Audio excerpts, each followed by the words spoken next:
One. Welcome, everybody, to the meeting of the City Council for Tuesday, August 16th, 2022. Ms. Hilbrick, will you please call roll? Councilman De La Garza? I am present. Councilwoman Solis? Here. Councilman Crocker? Here. Councilwoman Scott? Here. Mayor Pro Tem Young? Here. Councilman Lofgren? Here. And Mayor Bauknight. Here. Before we start the pledge, and I know we have a moment of silence, some use it for silent reflection or prayer. And I just want to say that we lost a dear friend this week. Mr. Jack Morrison passed away, and he was a great community member, a great friend of many, and just keep, his family in y'all's thoughts and prayers, please. And with that, we'll stand up, say the pledges, and then followed by a moment of silence. Thank you.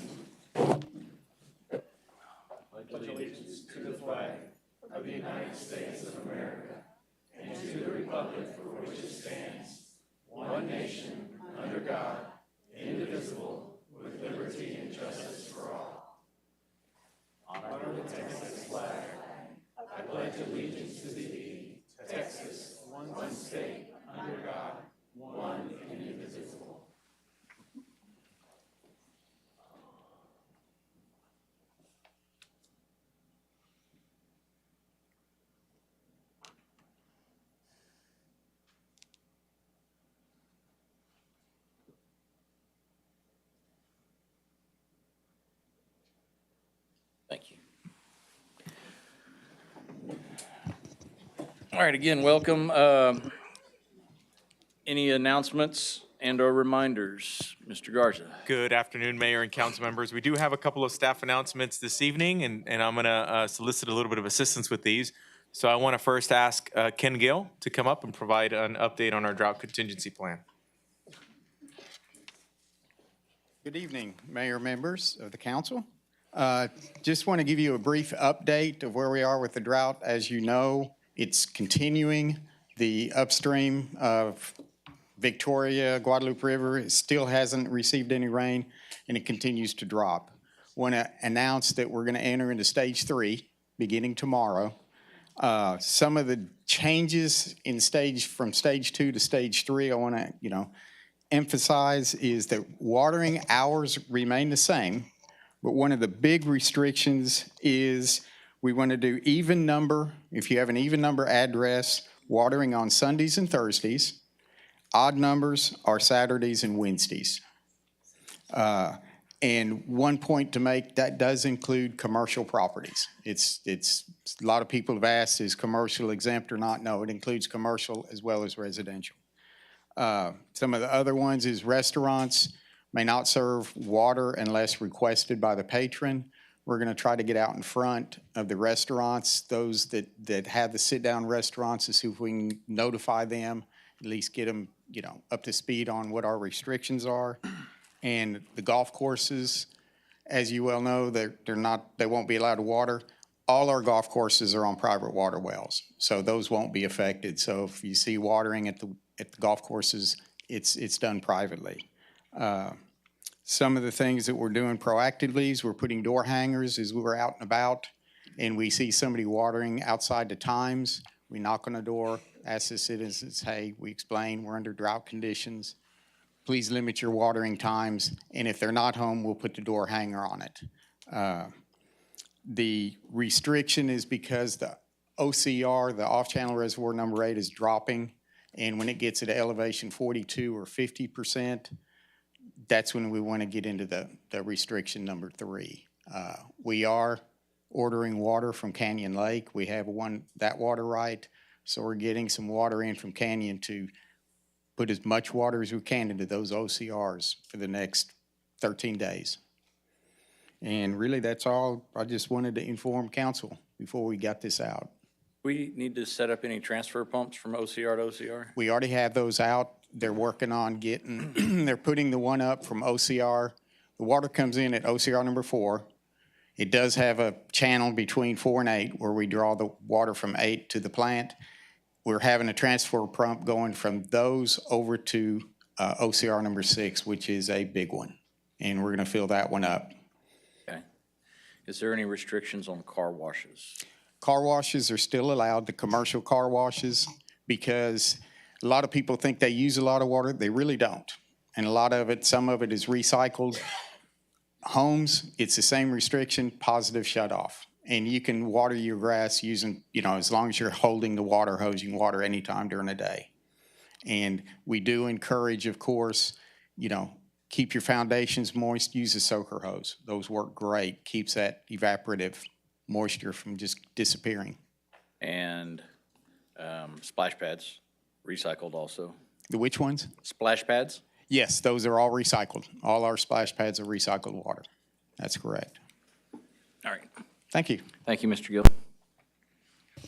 All right, next up, I want to ask Tiffany Toda come up and provide an update on our child safety grant program. Good evening. I just wanted to remind council and the public that child safety grant applications are now open. They opened on Monday and will be open through September the 2nd, close of business. So 5 p.m. are when applications are due. We will host 3 applicant workshops during the duration of the application timeframe for potential applicants to attend and get more information about the program. Additionally, those applications can be found at victoriatx.gov/child safety program, and questions can be directed to csprogram@victoriatx.gov. Thank you. Great. Thank you, Mrs. Toda. All right, if there's no other ones, we'll go to public and employee recognitions. For this item, Ashley is going to help me present this item and present a few of our distinguished citizens. Good evening, Mayor, members of council. I am so excited to present our recognition tonight to 6 outstanding and what we're going to call distinguished citizens. They have taken so much time and energy out of their busy schedules, I'm sure, to invest their time to really get to know not only city officials, but what it is that we're doing here to better enhance the livability in our community. And that's so important. You and I and our staff up here see day in and day out all the projects, efforts, initiatives that we work so hard to move in enhancing livability, and to have our residents as part of that effort and getting to know what we're doing and share that with the community is so important. And so one of the other things that we want to have as a result of this program, and not only one, by the way, we have Citizens Academy, which is 4 weeks this year, and then we also have the Police and Fire Academies, and those are ranging from 6 weeks to 11 weeks, all free and all educational. But at the end of the day, one of our goals ultimately is to increase citizen engagement, get them involved, maybe through volunteer opportunities or serving on local boards and commissions. And so we're excited about that opportunity, excited to stay involved and just connected with each other, with our community. And so let me read this to you and then we'll bring them up. The following group of residents graduated from 3 of our city-hosted educational programs that are designed to engage our residents and promote good citizenship. For example, Citizens Academy, which is hosted by my team, is a 4-week educational program featuring leaders from various city departments and partner organizations discussing the ins and outs of city government. It even included a Q&A with our council members. That was awesome. And even featured our city manager, Jesus Garza.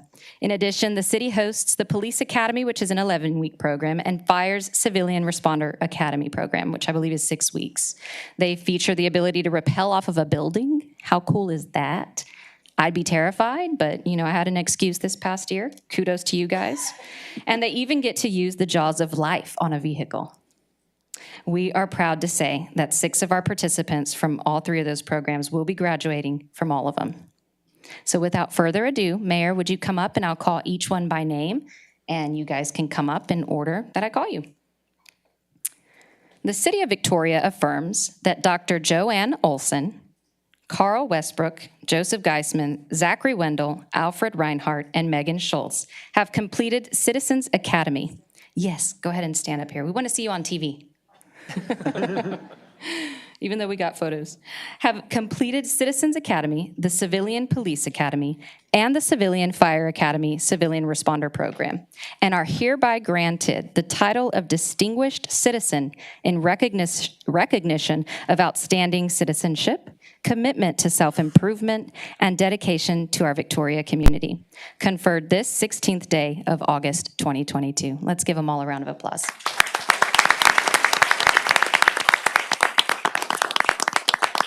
We would be remiss if we didn't give them the opportunity to say a few words. I know a few have expressed interest. Is that okay, Mr. Yeah, absolutely. Garza? Okay. Feel free to return to your seats or line up at the podium if you'd like to say a few words. And as you do that, I want to briefly announce too that we are going to be creating a Citizens Academy Alumni Association with the intent to keep the over 100 individuals that have gone through this program through its history involved and engaged. And so we envision every October having a luncheon with the members of the Citizens Academy Alumni Association, walking them through the budget that was recently adopted, upcoming projects. These are obviously residents in our community that are super eager to be engaged and know what's going on, and quite frankly serve as champions of ours out on the streets. And so we want to make sure that they have the tools and the information in order to keep doing that. And so thank you in advance, because I hope to see all of you there. But with that, please. I just want to say that I encourage everyone to do it. You know, when it came around, and I had a church member friend that went to the police academy, and he just kept telling me over and you got to go, you got to go, you got to see that guy get tased. That is just really, that's really neat, you know. And you get to go out to the academy and you get to shoot, you know, that 9mm pistol out there at the academy. And then most of you, a lot of you probably know Diana Rhodes. She's a church member also. And she just kept going on and on and on. Now, it's hard to tell Diana, you know, no, that I don't want to do this, you know. So I finally gave in, and when I did, I really did enjoy it, and that prompted me to go to the next step. And they're all great. They're all wonderful. I encourage everybody to participate. Thank you. Thank you.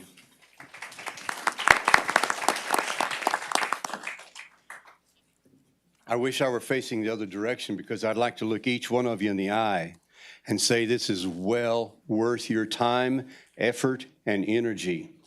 Thank you to the city council, to the police department, to the fire department for doing these things. They have been great. Just to clear the air, I was not tased, and I don't plan on being tased. But every effort the program itself was very good, but I was impressed with our people. Folks, you got to know we've got some good people leading in these areas in our community life. I want to thank the city council, thank the fire department, the police academy for all that they've done. Keep doing it. Thank you. Thank you. I pulled into town almost exactly 10 years to this day.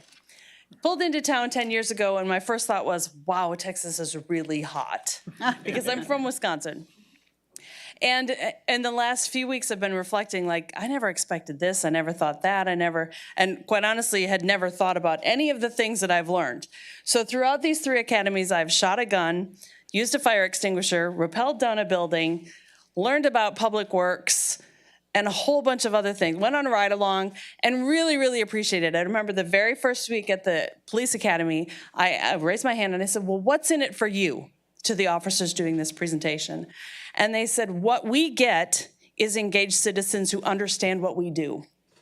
And so for a while, I've been that annoying person that says, don't you know about this? Or, well, look, when they're at the stop sign, they're doing that. And this is what it's like to rappel down a building. So thank you for the opportunity to be engaged in lifelong learning in this way. Great. Thank you. Thank you. All right, I have one recognition. It's not really public or employee. I had the privilege of being asked to go to Meet the West Warriors event last night. And at that, Victoria West was very fortunate. They made the cover of Dave Campbell's Texas Football, which is a big deal. They did 12 schools throughout the state with commemorative covers. And so our Victoria West High School is on one of the covers. And I don't know how you get another copy, but I thought it was very, very neat, and I appreciate them inviting me and letting me be part of that. So. Fantastic. I'll pass that around to y'all. With that, we'll close public and employee recognitions, and I'm going to switch it up. I think we're going to do citizens communication before we have our discussion. I can see it both ways. Either you'll love our discussion or don't like the discussion and still want to make comments, or we need to hear your comments and take them into consideration as we have our discussion. So we're going to have citizens communication first, and we're going to start with Michael Vonderau. Good evening, council and manager, and just want to thank Chick-fil-A for the free cookies. last 2 weeks. I appreciate it. Very good. And we have a problem, loose pit bulls running at the trailer park. One was trying to get up my steps, but he didn't realize I added 4 2x4s, and he couldn't make it, but he gave it a shot. He did chase off the Meals on Wheels lady that was bringing free dog food and stuff, and I would like animal control to get involved. I did talk to them. They didn't come by. I talked to them yesterday, and they said they can put me on a list for a trap. It'll probably be about 6 weeks, at best, if I, push it at the commissioner's court and talk to Judge Zeller and stuff. They'll eventually break down and give it. I do wish they had some kind of trap program where you could get one at a reasonable time. I guess the city is going to have to be responsible for them. The city council going to have traps at the police station or something for us, since animal control just can't get enough. And also, Juan Hernandez, he's the senior animal control officer. He did catch one of these pit bulls, and he did give him a ticket, and that was on 2203 East North Street. He didn't pay it, so he's got 2 warrants for his arrest. And a police officer did give a ticket to Trailer 2 a couple years ago. I appreciate it. He didn't pay it, and he's got a warrant for his arrest. And on Trailer 27, they chained the dog, which is illegal. There's the Safe Outdoor Acts, but I'm not bothering animal control with it because they just hired 2 new people, and they probably have to train them and learn the law. But in like about a year from the law and stuff, I'll expect them to all know it and stuff like that. And on the Victoria Appraisal District, what they're doing, they don't call it an audit. They try to trick and confuse you and call it a stopgap analysis. Kind of like the war in Ukraine. There's no war. It's a special military operation and stuff. But when they say stopgap analysis, that's another word of an audit. They try to trick and confuse you. But one of the things they're doing, if you own a trailer house, it automatically goes up 3,000-4,000, sometimes 3 times as much as when it was. And I'm not just talking about people that live in there. I'm talking about landlords. Their trailer houses, they own maybe 4 or 5, and they're renting them, and their value decreases every year. But the Victoria Appraisal District is raising them, and I don't know why they do it on trailer house. And it's not just for oh, okay. Well, that's it. Have a good day. Thanks. Appreciate it. Thank you, Mr. Rondeau. All right. I forgot to make my announcement. 3 minutes on the citizens' comments. And there should be a little timer up there if you have any question where you are on time. And we'll gavel you if you go over or if you can't wrap up quickly. So Ms. Brenda Brooks first.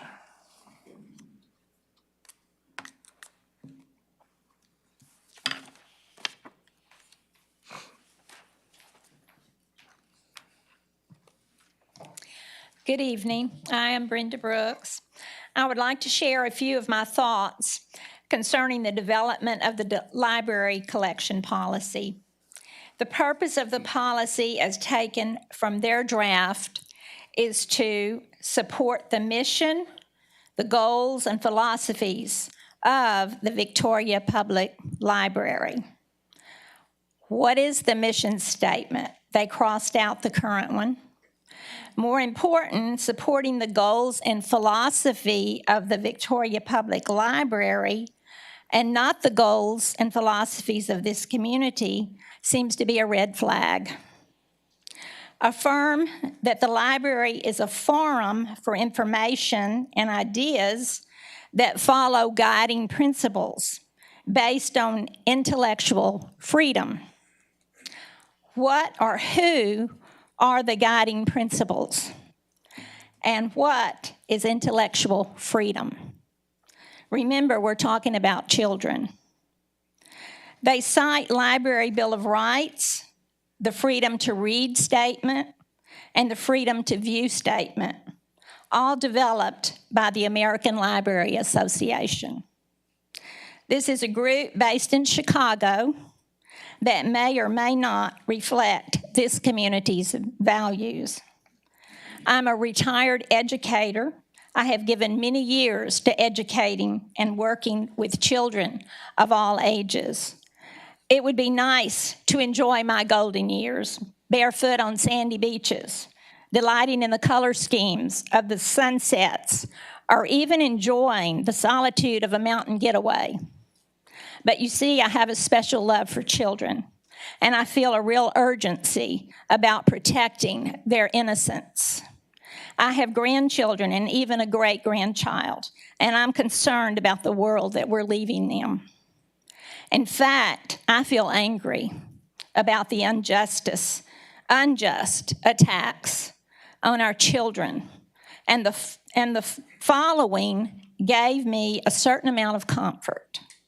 Thomas Aquinas, a 13th century Italian priest and immensely influential philosopher, made this statement: "He who is not angry when there is just cause for anger is immoral." Why? Because the anger looks to the good of justice.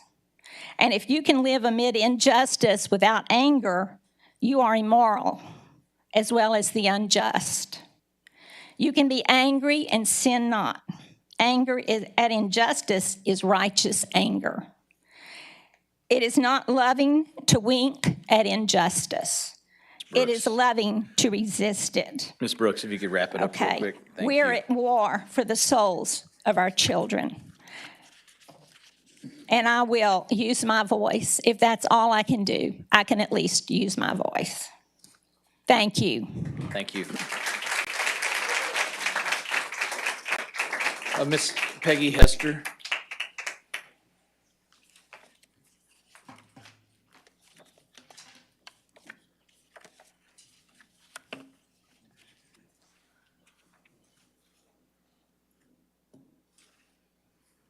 Mayor Bauknight, City Council members. My name is Peggy Hester. My husband and I have lived in Victoria for 44 years. We've raised 6 children here, and we have 9 grandchildren. When our children were young, we spent many happy hours in the library, choosing books to read with them. I did not have to worry that my children would open a book with explicit pictures of sexual activity as they searched for books about horses or the beach or Winnie the Pooh or castles and knights, to name a few. Unfortunately, that protection for our children is gone.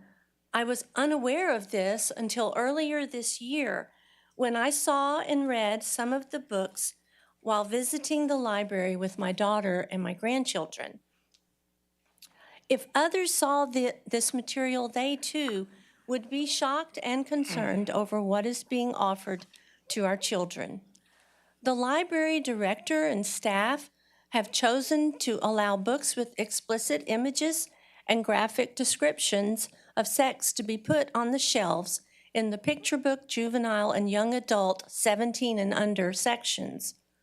According to the library's collection development policy, quote, "The ultimate responsibility for material selection rests with the library director, who delegates the responsibility for the selection of materials and development of the collection to library staff members," quote.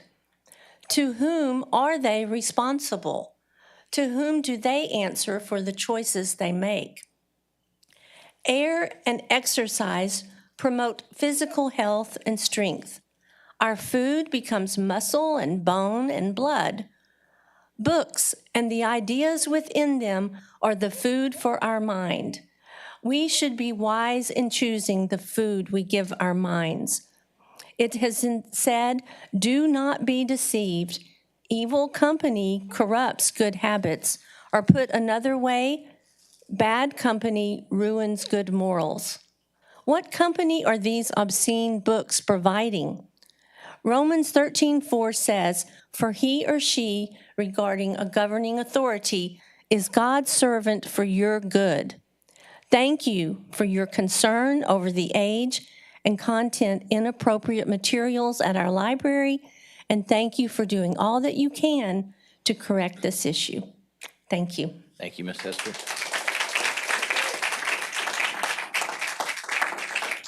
Ms. Jenny Stafford.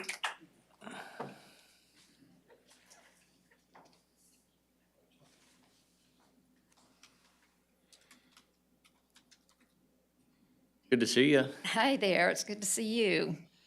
Thank you for letting me speak tonight. So I am here to talk about bullying. If you are a victim of insomnia like me, you may see all the PSAs on TV at night, the little girl who's wearing glasses and she's getting picked on at school. Or there was another one by some movie stars and those big shots saying, if you see something, say something. And I had about talked myself out of speaking today, and then I was reading my magazine this morning because we didn't get the Advocate, and right is an ad that says, if you see something, say something. So that's what I'm doing. I also want to say something because I have maintained my certification as a prevention specialist. It's something that I've earned 20 some odd years ago, and I did that because I care about kids, and I believe there are risk factors that make kids' life even more dangerous and perilous than it has to be. And I'm concerned about a group of kids that identify as lesbian, gay, transgender, questioning, whatever they are, but they don't fit the mold that we think that they should fit. And I'm concerned about this group because we may not consider it bullying, but they may feel targeted with some of the ways that our community has responded to them. When you think about the platform that one of the major parties has taken about abnormal behavior, when you think about maybe some of the things our governor has said about medical care, when you think about things within our own community about gay pride, those are the kind of things that damage what kids think about themselves, especially when they're in a place of questioning. People in power, such as you, who sit in places to make high decisions, their words make a difference on how people feel about themselves. Words I heard today when I talked to some friends were that they feel unwelcome, they feel left out, they feel alone, and they feel that there's something wrong with them.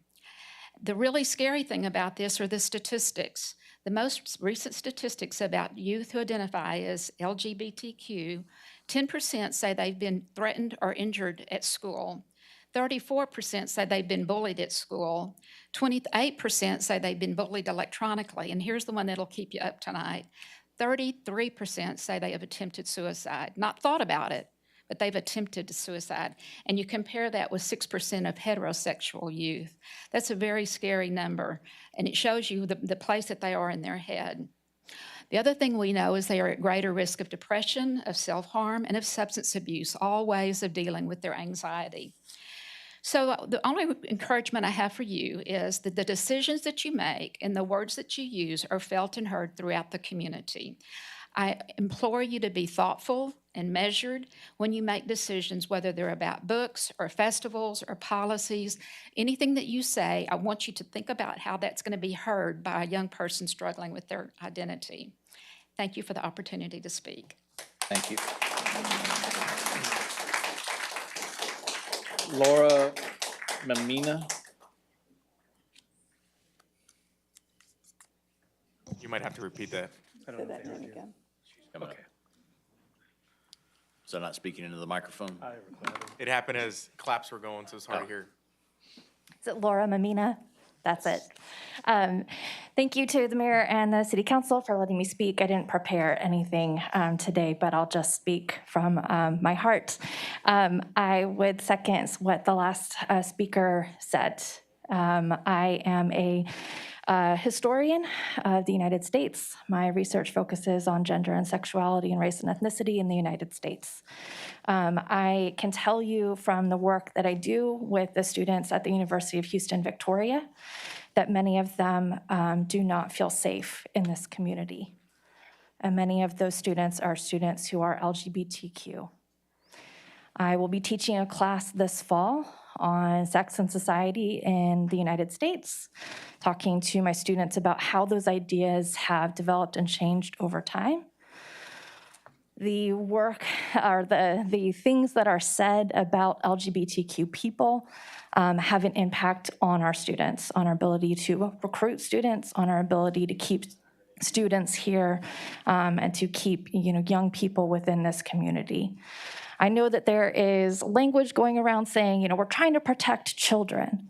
Well, as far as I know, none of these picture books or young adult books at the library are flying off the shelves, hitting kids in the face and forcing them to take these books home with them.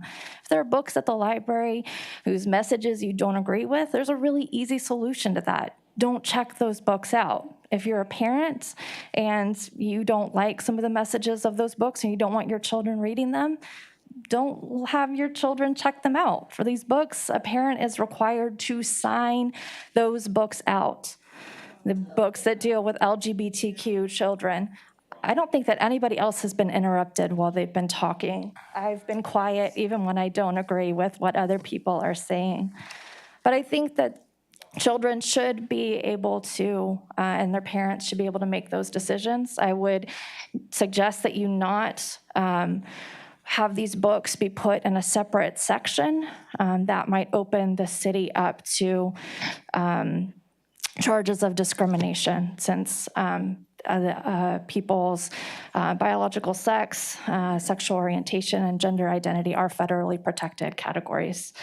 These are things that are happening throughout Texas. In fact, there's a county that is being sued by residents because of how it is dealt with books such as these and restricting people's access to those books. So I'd encourage you to keep those things in mind. I'm assuming the city does not want to open itself up to a lawsuit, but also keep in mind how this affects lots of different people and them wanting to stay in this community. Thank you. Thank you. Gill Blucher?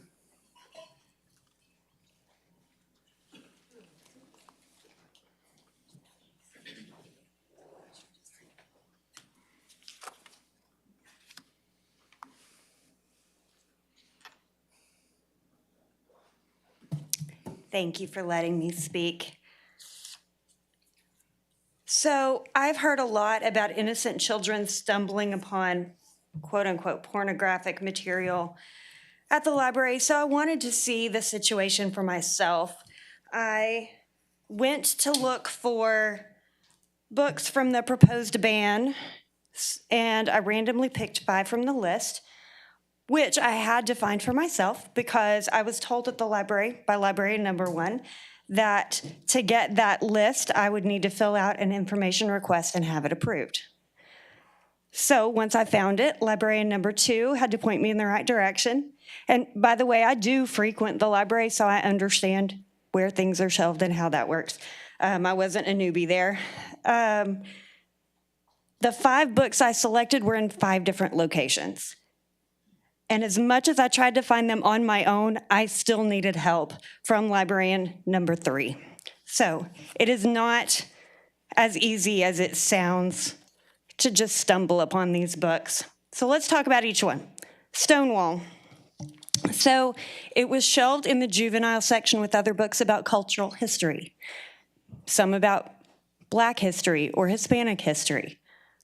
And for those who don't know, Stonewall Inn was a place where LGBTQ people gathered, and it was the origin place of Pride, because it was the beginning of where the riots happened to stop people from being arrested for being themselves, maybe even just wearing clothes that identified them as the other gender. I wear jeans all the time, y'all. I'd be in trouble. Number 2, The Moon Within. So this one was shelved in juvenile fiction, and I kind of saw this as the modern equivalent of Are You There, God? It's Me, Margaret, a book which, by the way, I got in trouble for having when I was in school. But like most of the girls in my generation, it ushered me through puberty and all the things that come with it, and talked about a lot of stuff my mom didn't. The only difference in this one is that the character is transgender. Whether we like it or not, guys, our kids are gonna have friends or family members who are gay, lesbian, or transgender. And wouldn't it be nice if they could be kind? I won't go through the others, but I do wanna talk about this one.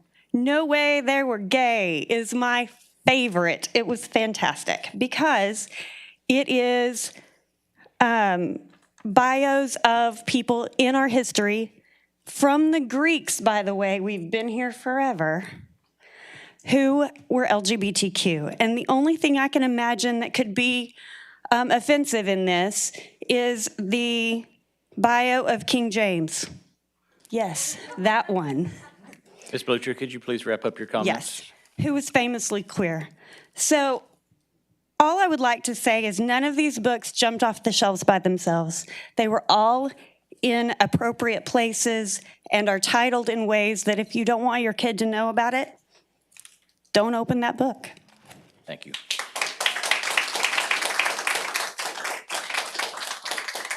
Miss Amy Wiest.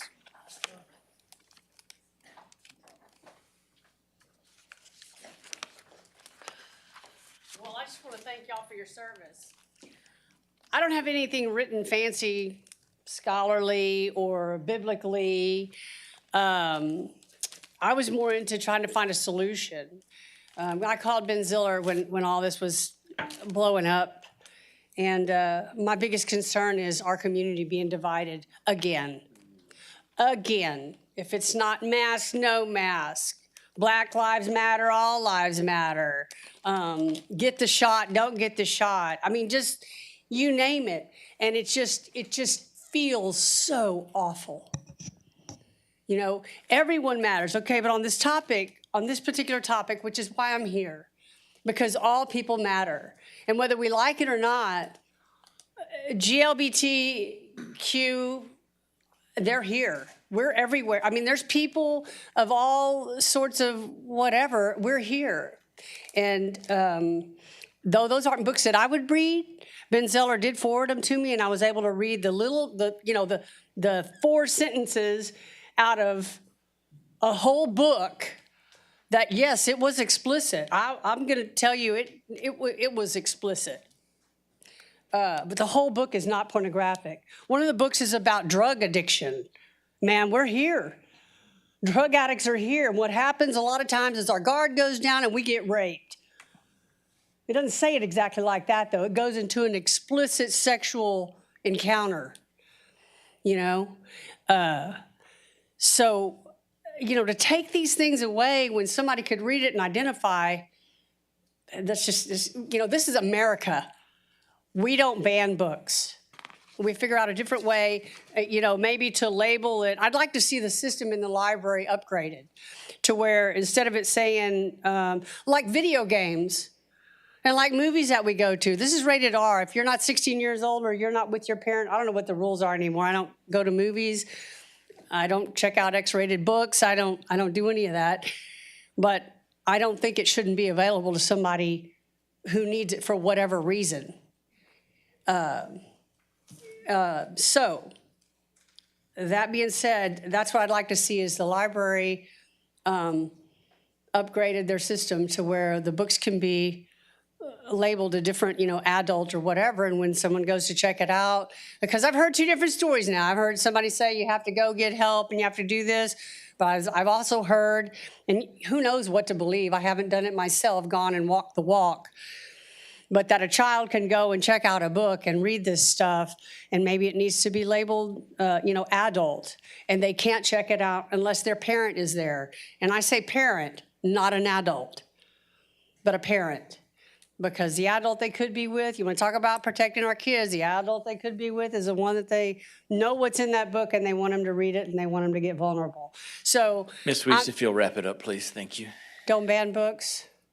Figure out a way to label it, keep things available for those that need it. Thank you. Thank you. Ms. Lauren Flake.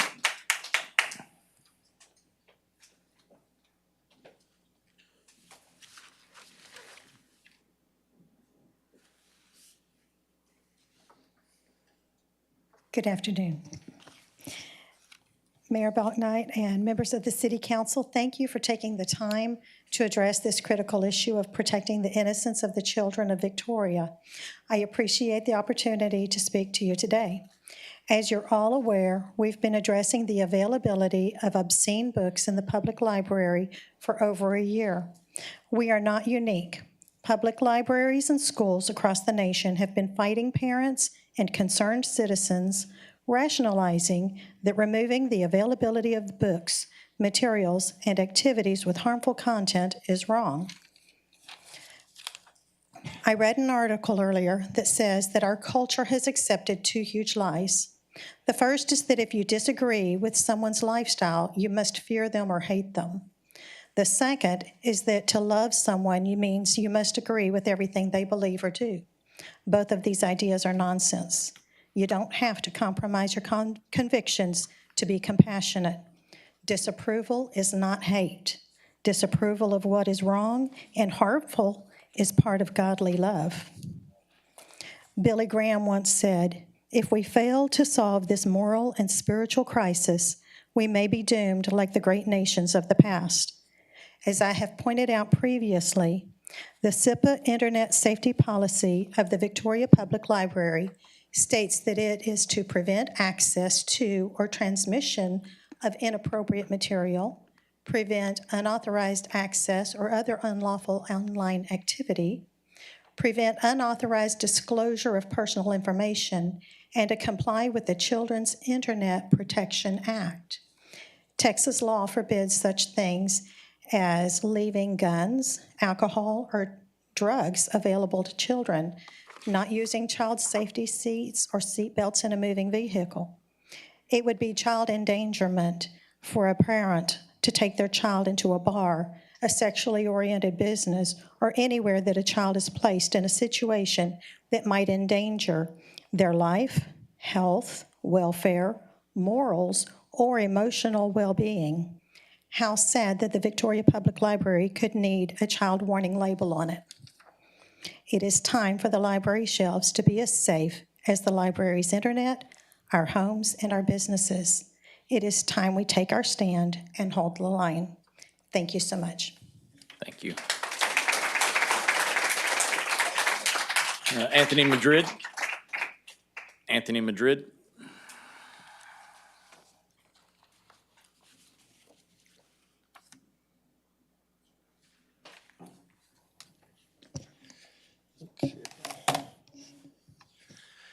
I hope to break the record for short here. We're okay. Go for it. I have prepared these remarks so that I could keep it short.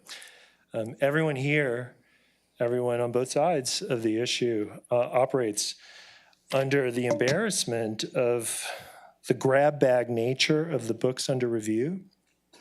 And I think it really hideously confuses the issue. There's more than two issues, but the two big ones, there's just the question of porn, and is every scene that involves sex pornography, and who should be allowed access to scenes that include any kind of sexuality? And then there's the question of, is it okay to be gay, or really anything other than straight? Or is that a toxic substance that needs to be treated like nuclear waste?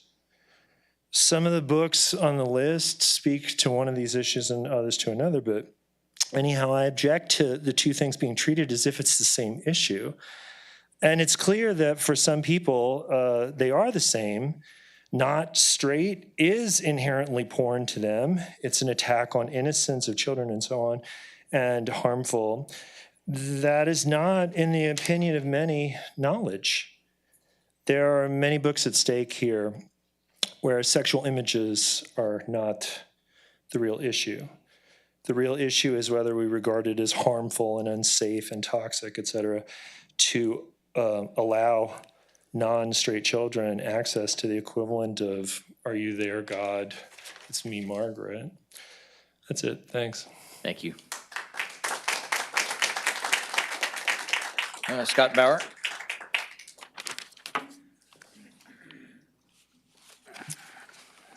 Thank you again, City Council and Mr. Mayor, for your time and leadership and heart for our community and its people. I truly believe that if you didn't care about Victoria, none of y'all would be in those seats. And that's why this library book issue is a big deal. You are the gatekeepers of our city and its people, so I earnestly say thank you for that. But once again, since we met here 2 weeks ago, the media here in Victoria has done its part with editorial and articles misleading and misdirecting the public on this issue. Anti-gay, censorship, violating First Amendment rights, book banning, book burning, comparing to Nazi Germany. I mean, really? Seriously? I just don't get it. What we have proven to you is right now on the shelves of our library right across the street, we have sexually explicit material that according to our own Texas law is deemed obscene, and it does not belong where kids and preteens can have unrestricted access. End of story.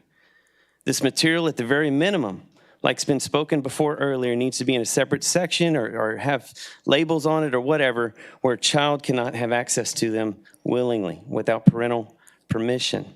And then furthermore, we need to have discussions on who has approved this material and how would you allow this material in our library in the first place. I hope we can have these discussions on what's good for Victoria. When removed, I want everyone to know that all of these books are still readily available for anyone that wants them through our interlibrary loan program and can be bought by any parent at any time. So if you want your 6-year-old to learn and be exposed to transgenderism, there's a way to do that. If you want your 12-year-old to learn in these books how to have anal sex and give good blowjobs, which we were exposed to 2 weeks ago, you can do that. If that's the parent you want to be and that's the material that you want your child to be exposed to, then go for it. The truth is, we as a culture are in a state of sexualized anarchy, doing whatever we want and justifying that there's no consequences for those decisions. And I think you can look around pretty easily and see otherwise. The more we move outside the institution of family and where sex belongs inside the marriage, the more you see our society fall apart all around us. Well, in this library book issue, I, for one, will stand for protecting the children and the innocence of a child as long as I can.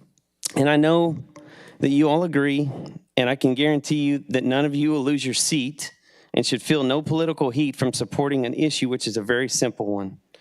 I do hope that this local movement will lead to more discussion about these issues and what they do to our culture here in Victoria. I love people, I really do, all shapes, sizes, creeds. I have friends all in the spectrum that we've discussed today, and I want us to see Victoria be a community where virtue is restored, hurting hearts are healed, and grace is proclaimed. Thank you. Thank you, Mr. Drought. Cindy Herndon.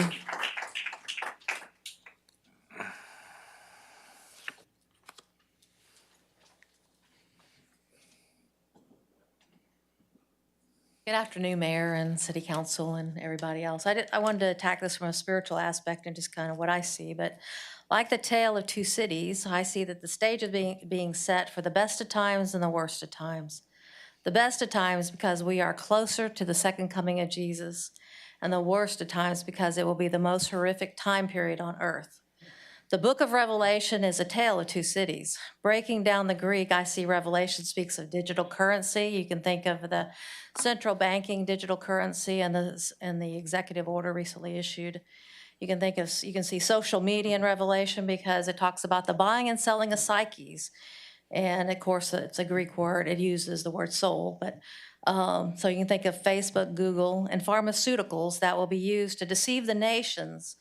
And you can think of vaccines, new illnesses, hormone blockers, et cetera, come to mind.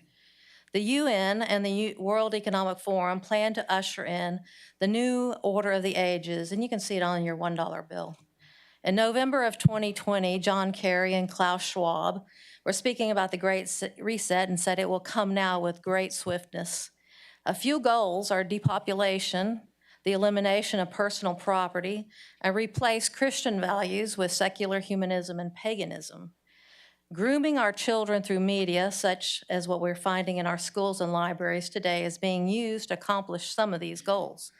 The ancients used temple prostitutes to worship their deities, and Jack Parsons, which was a rocket scientist before NASA, used sex magic to invoke supernatural deities. I've seen both the divine and the demonic in my lifetime.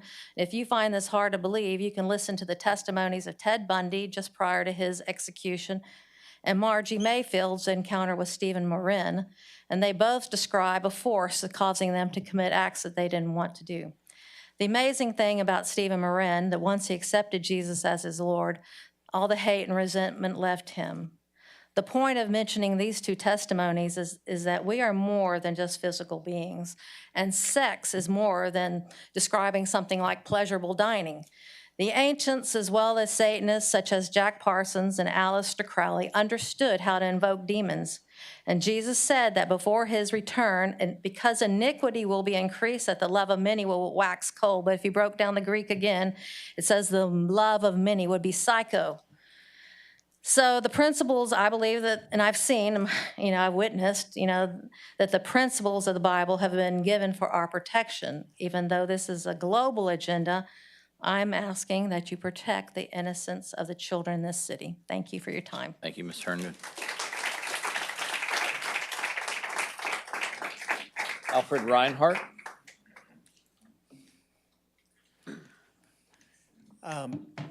First, I want to say that the comments on both sides of the issue about the library have been very interesting to me tonight. I have a very brief comment that particularly since the Victoria Advocate thinks that books should stay there and everything is fine, as I talk to people about, when the subject comes up, they say, I don't know, these books.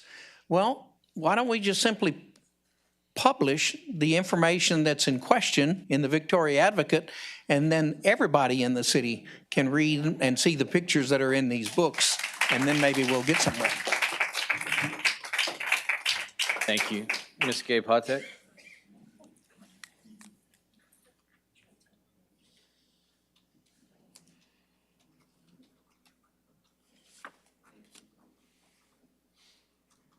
Greetings, Mr. Mayor and City Council members. My name is Gabe Hotek, and I live in Victoria. I wanted to bring to you a petition today totaling over 800 signatures, urging our city representatives to protect the innocence of children through content and age-appropriate books, materials, and activities purchased with our taxpayer dollars, grant-funded money, and are donated to the Victoria Public Library. I am asking for a children's collection policy be written that puts boundaries on what can be brought into the 17 and younger sections, whether books, materials, or activities. And to be clear, I am not asking for book burnings, bannings, or censoring. We are not dealing with pornography according to the Texas Penal Code. We are dealing with obscene material. Obscene material depicts and or describes sexual activity, whether heterosexual or homosexual, that appeals to the unhealthy, indecent, abnormal, degrading, shameful, or morbid interest in nudity, sex, or excretion to minors. I believe these books would have no problem passing the Miller test. This is also about gender identity, or in other terms, a transgender ideology.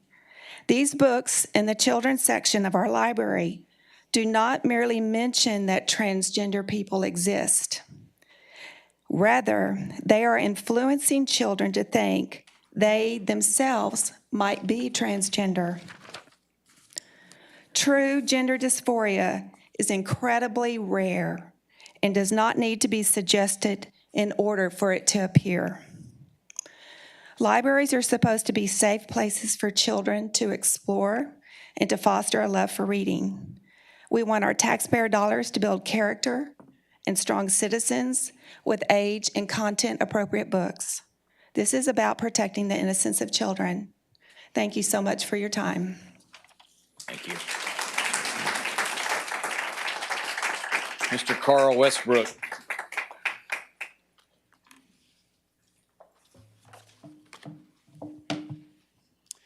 The topic of human sexuality is incredibly complex. I'm not here to talk about the complexities. I'm here to say that as long as we are in an argumentative and adversarial relationship, not much is going to be able to be done. It does seem to me that there can be a compromise, and a compromise is not a four-letter word. In a compromise, you have a win-win situation. Otherwise, it's a win-lose situation. City council and county commissioners have a responsibility to minister to all people in the community. And we understand that and we respect that. It's an incredibly difficult job.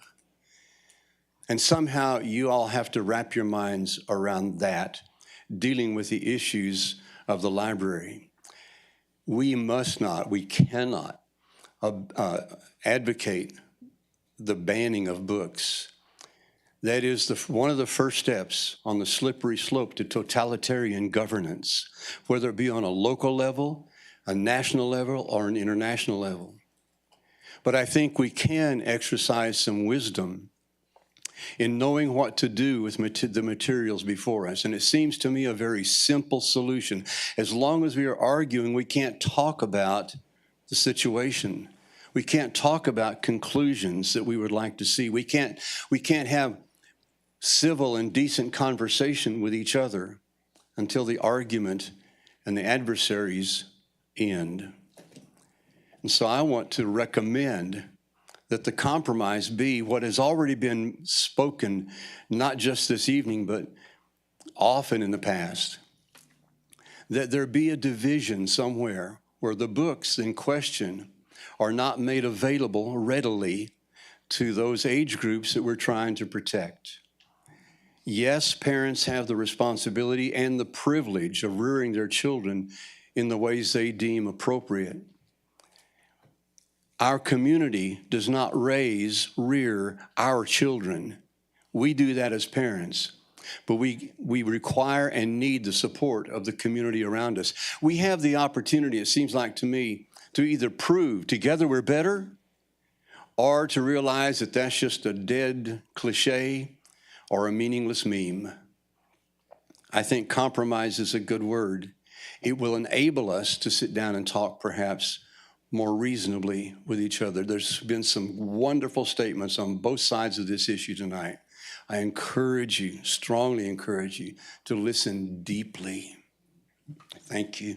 Thank you. Teresa Cordova.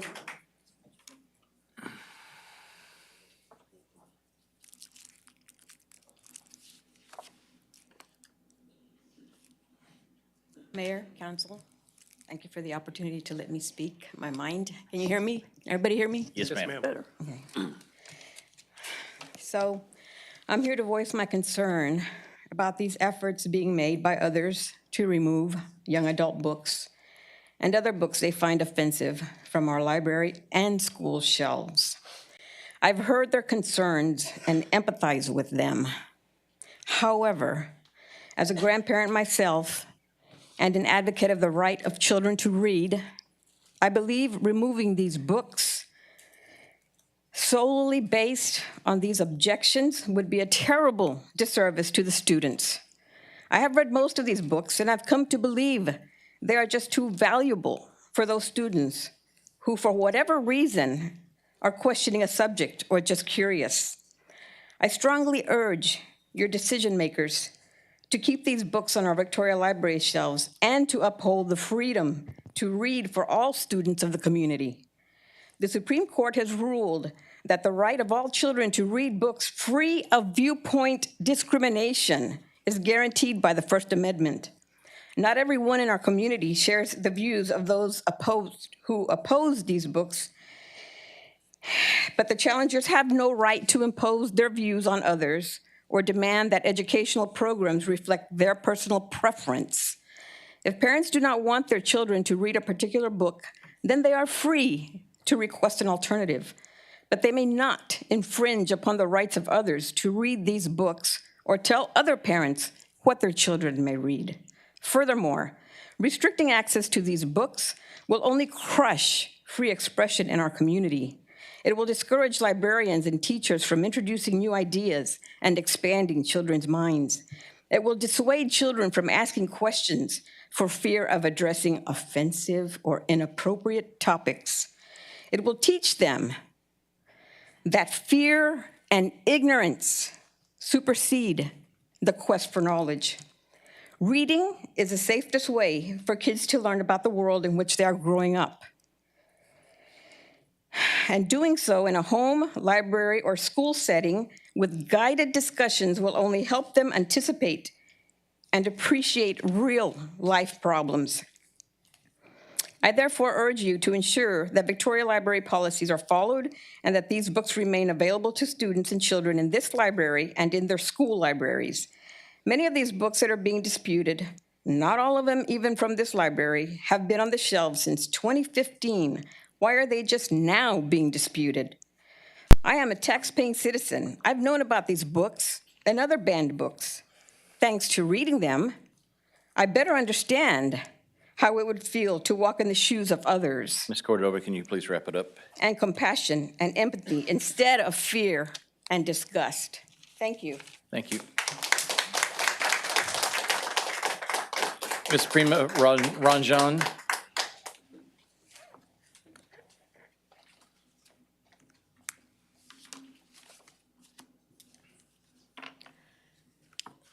Good afternoon, Mr. Mayor and members of the City Council. My name is Prema Ranjan.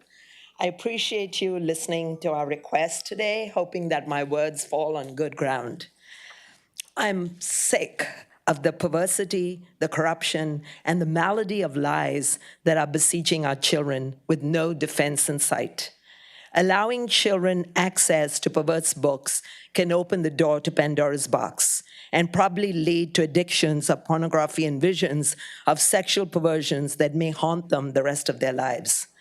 Testimonies from people who've come out of pornography have revealed they've either been exposed to lewd pictures and perverse books at a young age or tragically been the victim of rape or incest. So I appeal to you, elected officials, please do what you can to set up canons of morality and decency in this community. Since time is of the essence, I'm going to read an article that I wrote to the Victoria Advocate reiterating my views on this subject. Can we stop being selfish as a society and start thinking about the welfare of children? I am an immigrant from India, and I was excited to come to America, a country that promised freedom, prosperity, and an excellent life.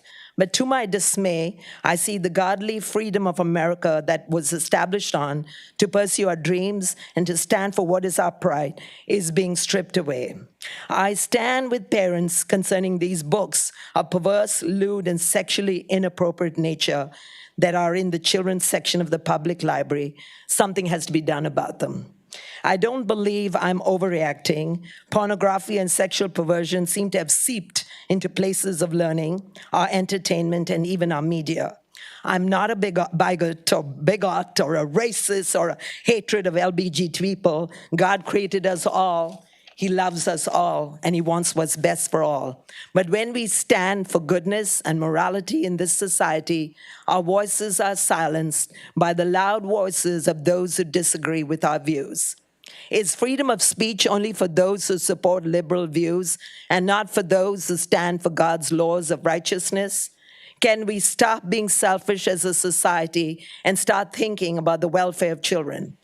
Parents need to discern the times and supervise what is being taught to their children. Our schools and libraries should be places of godly learning and upright thinking.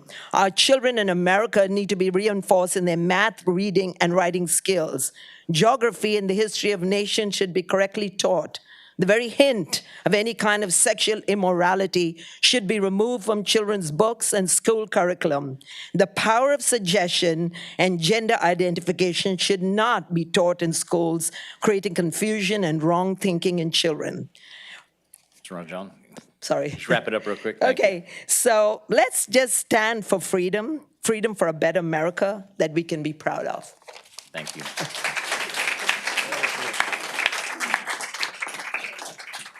All right, Mr. David Brown.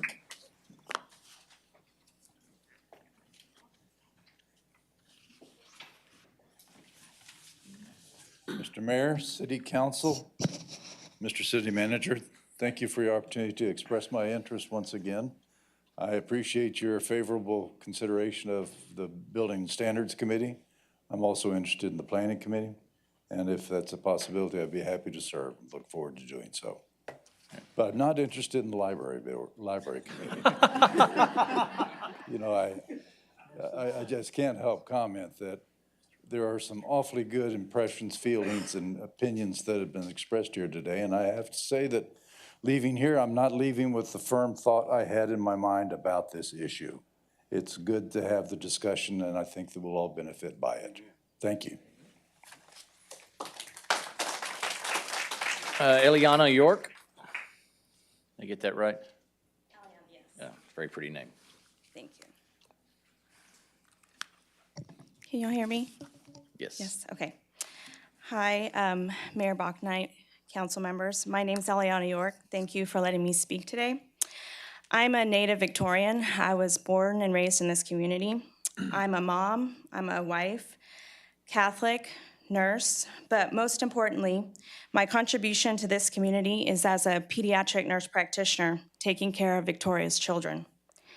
I'm here today in support of the Victoria Public Library to allow books that help increase the knowledge of children with regard to their anatomy, sexual development, puberty, and gender identity. It's detrimental as a community that we provide a non-judgmental, supportive atmosphere for children who may need gender-affirming resources. This helps reduce the risk of high rates of depression, anxiety, and suicide within this population. In 2021, the American Academy of Pediatrics came out and voiced their strong support for gender affirmation in the LGBTQ communities. And I quote, "As pediatricians, we will continue to speak as an advocate for our patients. We want transgendered and gender diverse youth to know that not only do we care for them, we value them, and we want to ensure they have access to what they need and deserve." So my question to you, Mayor and council members, why as a community do we not have the same attitude towards LGBTQ members of this community? What does that say about our love for all children, all families, no matter what they look like? I attended the city council meeting 2 weeks ago. I heard the discussion from both sides of this issue. There was outrage that some of the words in these books included penis and vulva. It's just downright silly to me that members of our community feel like this is too inappropriate for children to know. My 3-year-old daughter knows that she has a vagina. My 6-year-old son calls his penis a penis. I stress not only to my children, but my patients to call their anatomy what it is. Many of you wonder, how can this possibly empower a child? It's a proven fact that when a child knows the anatomical name for his or her body parts, it deters sexual predators from inappropriate touching or sexual activities. It empowers the child, because if there's ever an outcry, it's more credible. It is not the job of the City of Victoria or the county to make decisions for a parent on what their child can read. Despite the intentions of the concerned members of this community, it will further marginalize LGBTQ youth, and it is an imposition of the values of a small minority of the Victoria community. Let us be a community where everyone has a place to be their authentic, true selves, and embrace the notion that knowledge available in books is a win for all. Thank you. Thank you, Ms. York. Mr. Keith Williams. Good afternoon, Mayor Bauknight, city council members. First of all, thank you for all you do for the city. You do have a tough job, and mainly when you start talking about finances. I take my hat off to you. Well, I had a statement prepared for this, but, just listening to all this, I mean, somewhere along the line, I don't know, it's kind of went in a whirlwind to me. And a lot I don't understand. I don't understand why, we should even be here discussing this. I mean, if we mirrored the laws of the land, if we mirrored the laws of what goes in Victoria County and every other county about what's appropriate for young and old, 17 and under, you can't go get married at age 15 without parental consent. We can't put girly magazines in the library without it having to have a disclosed section. But somehow these books have infiltrated our library and, like one other speaker said, our schools. And don't get me wrong, I have nothing against the LGBTQ community. It was a gay man walking my wife down for my wedding, So I don't have anything against that. What I am against, and I stand strong for, I'm a Bible-believing man, and I stand strong for protecting our kids. And this material, I only saw one book, and I mean, it blew my mind.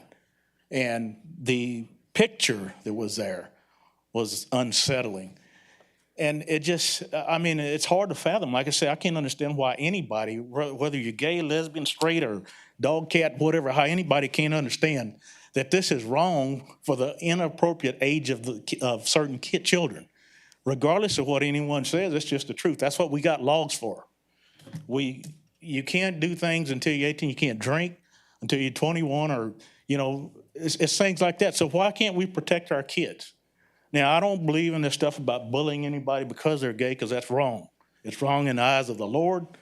It's wrong, period. But this here, my prayer and my hope and prayer is that you will take and come up with some kind of solution. If it means putting these books in another section, it's that simple. But to have that available for 6 and 7-year-olds, it's going to tear somebody down. I don't care what you say, because I've been there. I don't know if you guys remember, some of you may not be as old as I am, but we had National Geographic magazines. In the 5th grade, we couldn't wait to get in the library to get a look at them. You know, I'm just being truthful with you. So take that into consideration. It wasn't appropriate then, it's not appropriate now. And by golly, if people are over 18, let them go. They can do what they want. But we have to protect our young lives, because if we don't, nobody will. Thank you, Mr. Williams. Thank you.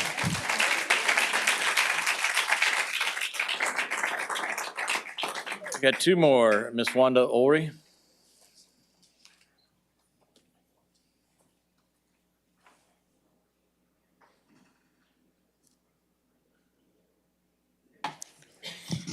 Thank you for the opportunity to speak today.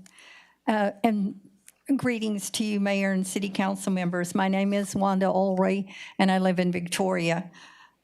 I want to begin by quoting from a recent article in the Christian Post. We've arrived at a place of moral insanity where our culture is unraveling because we've abandoned God's absolute truth. In Romans 1:18 through 31, it talks about a downward spiral of people who suppress the truth. They become futile in their imaginations, and their foolish hearts were darkened. And God gave them over to a debased mind to do things which are not proper. And I see that this describes the current indoctrination of our children to ways that are not proper for children. And the issue of my concern, again, is the age and content inappropriate books that are available in the public library that are located in the juvenile picture section. That's ages 4 to 8. And the juvenile section, and the young adult section, ages 12 and up. And again, I want to emphasize this issue is about protecting the innocence of our children with our taxpayer dollars. There are books available regarding the concept of the transgenderism, starting with ages under 5 through picture books. Again, this ideology is harmful to children that age. And again, for the sake of time, I've given you some references. I'll give you my letter.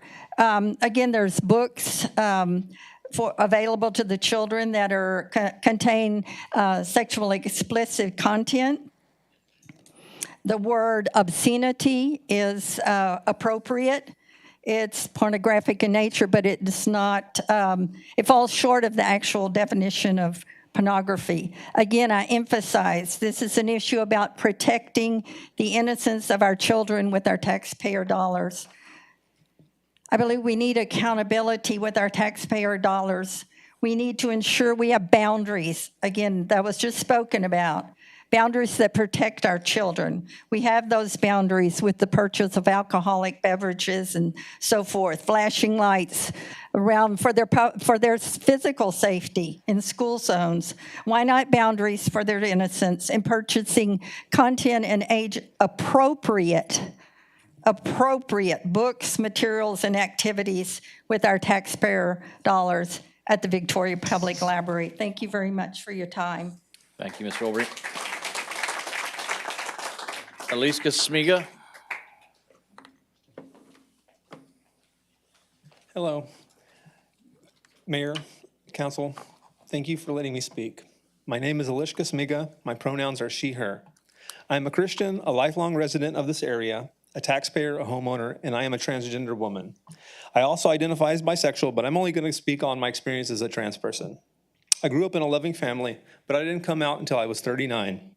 The reason, well, a big reason, no representation. I had no one on TV or in movies to look up to, no positive representation of a trans person that I could see. People like me were always the butt of jokes and comedies. My kind were always the villains in dramas. I knew I was different from the age of 4. My earliest memories are those of feeling that my mind didn't match my body. But being a kid in the 80s, during the height of the AIDS crisis, I learned quickly to hide who I was. I love that I'm transgender. Some days are hard, some days are easier, but I did not choose this. I know I'm not going to change any minds here about how anyone feels about queer people. I just want to say that there are kids in the city who are gay, who are trans, and who are non-binary. What about those kids? Aren't they worthy of seeing themselves in the books they read? If there's one queer kid, just one, it is important that that child be able to have the books available to them that represents who they are. That helps the child understand the world through their perspectives that are familiar to them, and books that teach the child that it is okay to be who they are. No child or adolescent deserves to feel scorned, hated, or othered, or treated any differently just because of their sexual orientation or gender identity. I feel the scorn, hate, and looks and the stares every day when I'm out in public. I feel it now. Because of my gender identity and how I choose to present myself, a lot of you will immediately discount what I have to say. You'll silently scoff, perhaps roll your eyes. But it doesn't matter. This isn't about me. This is about the queer children and teens of the area who must live their lives, whether they choose to be in or out of the closet, in a community with a small vocal minority of people who are trying their hardest to erase any positive representation of LGBT books in the books available to them. A few meetings back, a gentleman showed some pictures in an educational book for young adults. It depicted a cartoon drawing of a transgender woman's body. He labeled it as vulgar and obscene, but what I saw was beautiful. For the first time, I saw a body like mine depicted in an educational book. If I had been able to see myself represented, I wouldn't have been ashamed of who I was for so long. It's hard to look at any other way than censorship, erasure of positive LGBT representation.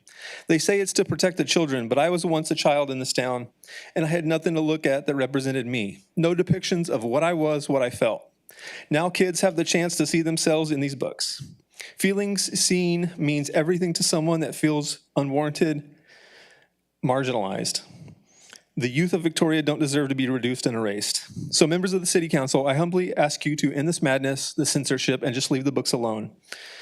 Mega, can you please wrap it up? I'm done. Thank you. Okay, thanks. Okay, thank you to everybody who came and spoke before us tonight. We're going to close citizens' communication at this time and go back and do items from council. I'll ask everybody if they have any item that they wish to discuss before we jump into the one listed. No Mr. Mayor, I'd like to give a big thank you to the Victoria Police Department. As a father who takes their new freshmen to high school, the officers at Victoria West have done a fine job of keeping everything moving. I was afraid of the nightmare of traffic, as I've been told for years. However, I've been pleasantly surprised and appreciate the efforts. Hopefully there's a learned pattern and they can go about doing their daily jobs as we do when school's not in session, but kudos to them. Yeah.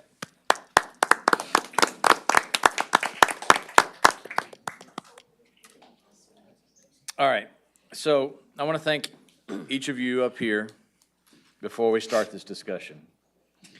Specifically, I want to thank you for your thoughtfulness, your openness and willingness to tackle this difficult issue. We don't all have to agree with each other's opinions, but let's maintain the decorum and the respect that I know we have for each other and we have enjoyed over the years with each other. I plan to keep this discussion open for about 30 to 45 minutes. We could go on for this for hours, but we're going to take this in a thoughtful, methodical steps as we go through some future council meetings as well. At the end of this, I would like us to have maybe some coalescence, if we can, of thoughts on what direction we want to go. Staff definitely needs our direction. That's our job, to give them policy direction, right? And last time that we met, I outlined a couple of ideas that I had, and I just wanted to go through them again to refresh your memory, and I think we can add upon them, and then we can come back and discuss the merits of each. Y'all okay with that? Yes, sir. Okay.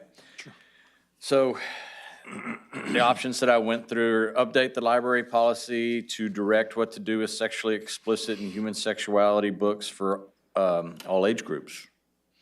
Remove and appoint new members to the Library Advisory Board that meet the City Council's ideals for the library.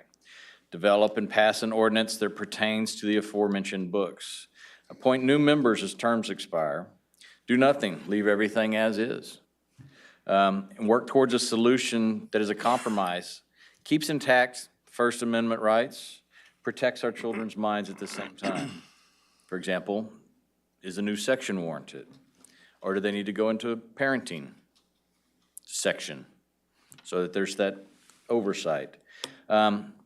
So with that, very quick and brief on that, is there anything else anybody would like to add as lists of options? Or if the consensus is that there's not an issue and we don't need to keep going, it's a short discussion maybe, but I, for one, think there is an issue with some of these books, and I think they meet the Miller test, and we should proceed forward with trying to address those books that pass the Miller test. I respectfully disagree. I believe the library board was, Can you speak a little better into the mic, I please? believe the library board was shown the Miller test. I was at a library board meeting where they were shown the Miller test, and I'm for keeping things the way they are. I appreciate all the people, and I understand there's a lot of people who are very fearful for their kids, and I understand there are a lot of people on both sides of this issue who are fearful for LGBTQ kids and for kids understanding sex. I'm not for banning books, and I think what we need to talk about is what the library is supposed to be about. The library is supposed to have different ideas, not just conform to somebody's specific conformational bias. And so these ideas will, obviously, they won't necessarily be ideas that you agree with. Now, there's two issues here. We keep bringing up the children. We're trying to protect the children. I think it's up to the parents to protect their children. A lot of these books have been in the library since 2015. All of a sudden, the list showed up, and then now it's gone Texas-wide about books that need to be banned. I had to laugh when the man brought up about the National Geographics. Yes, I knew where the National Geographic books were, and it didn't cause me to turn out to be a pervert or whatever. The LGBTQ books, if you want to ban those, to me, that's discrimination. Now, sexuality, I agree with what a lady said, it's a penis, it's a vulva, it's a vagina. It's not that big of a deal. Lots of times people don't want to talk to their kids about these particular subjects. If you don't like the books that are in the library, don't let your kids read them. But if you're going to pull these books out of the library, you're keeping other people the opportunity to see these books. So it isn't just pulling books, it's everybody should have the opportunity to see these books. Now, I do understand about maybe we need another classification for books. And I'd be willing to discuss that. But let me tell you this, okay, they can't, say you pull a children's book off because you don't like it. The children can run over to the adult section or the young adult section and find it. Are we going to put up walls in the library to keep the children from only going to a certain place? I think it's a parent's responsibility to see what their children are reading. If they want to give their child a library card, it's up to them. That's my thoughts. Thank you, Mr. Lofgren. I'll get in, I have a couple of thoughts, but I do have some questions along the way that maybe we can have answered as well. as I go through there. I'm a parent of a 14, 12, and 11-year-old, so I certainly understand from a children's section, it affects me greatly. Question, what are the defined sections that we have in the library for our youth? Is there a particular age group? We have children's, Yeah, we have so young my understanding, adults. and Dana can obviously correct me if I'm wrong, but my understanding is that the children's section is 12 and under, and then there's the preteen section that is technically in the adult section, but is preteen for 18 and younger. Correct? We don't define it that way. Yeah, go for it. Yeah, someone made a comment, they called it juvenile picture was 4 to 8. Yeah, it's Juvenile was 8 to 12, and then I guess young adult was 12 to it's 17. young. We don't put age numbers on sections because we really want to encourage parents to help their children decide what reading levels they're at. So as far as just having like these set ages and that's it, we don't. Young adult is a transitional collection that kind of bridges from, I guess, your juvenile fiction possibly to your adult, or you skip that, you can go right to adult. I mean, there's just a lot of choices that the parent and the child need to make based on those reading levels. Some people, there are a lot of adults that read young adult, and that young adult could mean 21. We call, 20-year-olds, 21-year-olds young adults as well. So as far as having like it defined in policy, we don't have that. Okay. So my question in that regard, because we have a young adult section, and because someone's a strong reader, and doesn't necessarily imply content when they're young and can read above their reading level. I simply asked the question to myself, if we have a young adult section, what is a young adult is defined as? And so we've got a 12 to 18 kind of benchmark here at our library. But I simply went in and did a little search myself, and through the National Institute of Health, through MIT EDU, they classify psychologically a young adult from 18 to 26. As a parent, I do look at my children and go, I wouldn't call them young adults. They may reach that age from a library standpoint. They're preteens. They're young. I couldn't, as an adult, classify them as a young adult. And it, certainly doing a little research, the government, the National Institute of Health, doesn't classify them as either. And so do we have enough classifications for the books? And from there would be one of my things. Do we have a preteen section? Do we have a true young adult section? Because a young adult, to me, is more like a college-stage kid. Young adult and from that section. So that's one point that I would bring up. The other question that I really had in regards to this was the rating systems that are used. Who does the rating systems for the books that are come into the library? We don't use rating systems. We're not. Oh, okay. We use reviews of materials to choose items, and we also look at the subject headings to make sure that we're covering the subjects that are of interest or to provide a wide variety of opinions and viewpoints on different subjects. Do publishers kind of do their ratings is what I'm kind of getting at? Reviews come from the trade journals, so our professional journals. Publishers Weekly is one that comes out of the publishing world. Some of the review journals are teachers who write those reviews, and some are librarians, academic and public.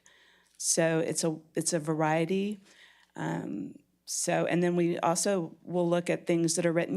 There are book reviews that come out in just your regular, used to be like book review sections in magazines and journals that we commonly read.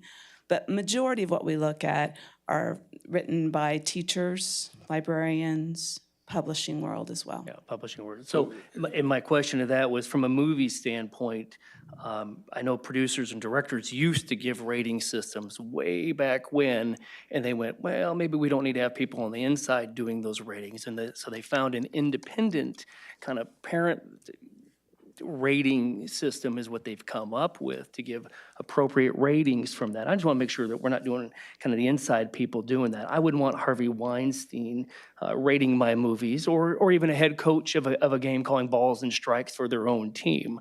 And so I just want to make sure that we have an independent group that is somehow rating these books appropriately. That's all I ask, for objectivity.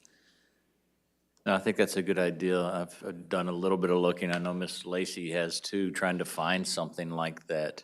And it's a difficult search. I don't know if we could get some help from library staff to understand better what's out there and what's available. But let me clarify. I don't have a problem with content of books that are in the library. Just appropriately placed, it would be my... Right. I had a question for staff as well. When we see on these book ratings, reading level, and it says 5.9, I'm guessing that's somewhere between 5th and 6th grade reading level.